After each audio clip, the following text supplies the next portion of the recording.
Hello guys नमस्ते र स्वागत छ तपाईहरुलाई नेपाली होम कुकिङ च्यानलमा। आज मैले तपाईहरुको लागि प्याजीको रेसिपी ल्याएको छु र यो लकडाउनको समयमा तपाईहरुले खाजा के बनाउने भनेर सोचिराख्नु भएको छ होला।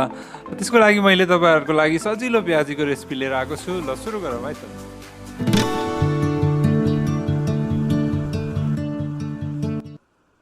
यहाँ मैले सुरुमा प्याज लिएको छु। प्याज मैले 4 देखि 5 वटा जति लिएको छु र यो प्याजलाई मैले यसरी लामो लामो पाराले काटेको छु। यो सबैको क्वान्टिटी मैले तल डिस्क्रिप्सनमा दिएको छु, तल डिस्क्रिप्सनमा गएर हेर्दिनु होला।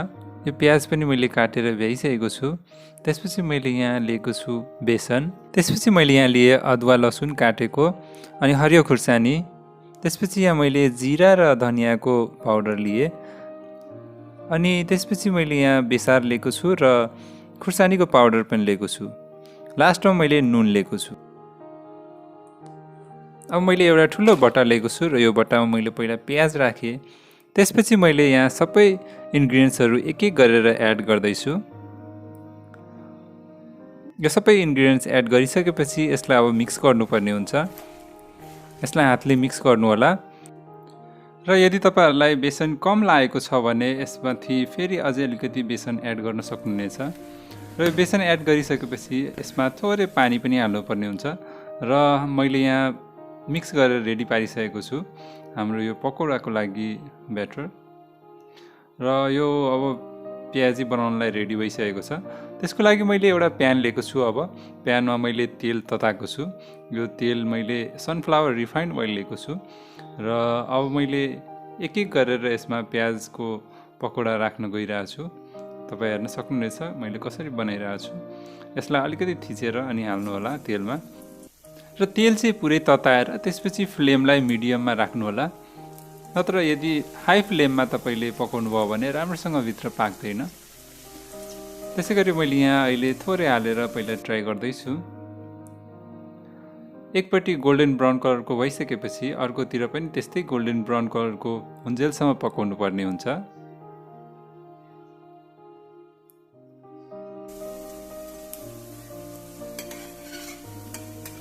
एक मिनेट भित्रमा हाम्रो यो पकोडा दुवैतिर गोल्डन ब्राउन कलरको भएर पाकिसकेको हुन्छ। यसलाई मैले एउटा प्लेटमा निकाल्दैछु। यस्तो हाम्रो यो कति राम्रो पकोडा बनेर रेडी भएको छ। अब त्यसै गरी अब मैले यसमा अर्को ब्याच पकोडा राख्दैछु।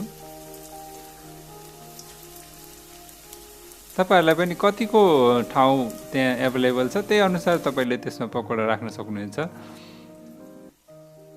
अब यो ब्याचको पनि एक साइड गोल्डन ब्राउन कलरको भइसकेपछि अर्को साइड पल्टाउनु होला र अर्को साइड पनि त्यसै गरी गोल्डन ब्राउन कलरको भएपछि अनि निकाल्नु होला। यो तपाईहरुलाई मिठो मिठो खाजाको रेसिपीहरु हेर्नु छ भने माथि मैले कार्टमा लिङ्कहरु दिएको छु र तल डिस्क्रिप्सनमा पनि लिङ्कहरु दिएको छु। यो लकडाउनको समयमा तपाईहरुले तल गएर मेरो रेसिपीहरु फलो गरेर स्न्याक्सहरु बनाएर इन्जोय गर्न सक्नुहुनेछ। त्यसैगरी यो पकोडा पनि एकतिर गोल्डन ब्राउन कलरको भइसकेको छ र अर्कोतिर पाकिरहेछ। अब हाम्रो यो दुवैतिर पाकिसकेको छ। यसलाई अब म फेरि प्लेटमा निकाल्दैछु। भिडियोलाई लाइक गर्न चाहिँ नबिर्सिनु होला है त। त्यसैगरी मैले सबै पकोडा यसरी नै पकाएर रेडी पारिसकेको छु र अब यसलाई मैले यो टमेटो केचपसँग सर्भ गरेको छु। र यदि तपाईहरुलाई मेरो यो प्याजी या पकोडाको रेसिपी राम्रो लागेको छ भने मेरो च्यानललाई सब्स्क्राइब गरेर यो भिडियोलाई लाइक र शेयर गर्न नबिर्सिनु होला। र फेरि भेटौँला अर्को भिडियोमा। त्यतिन्जेलसम्मको लागि बाइ बाइ, टेक केयर।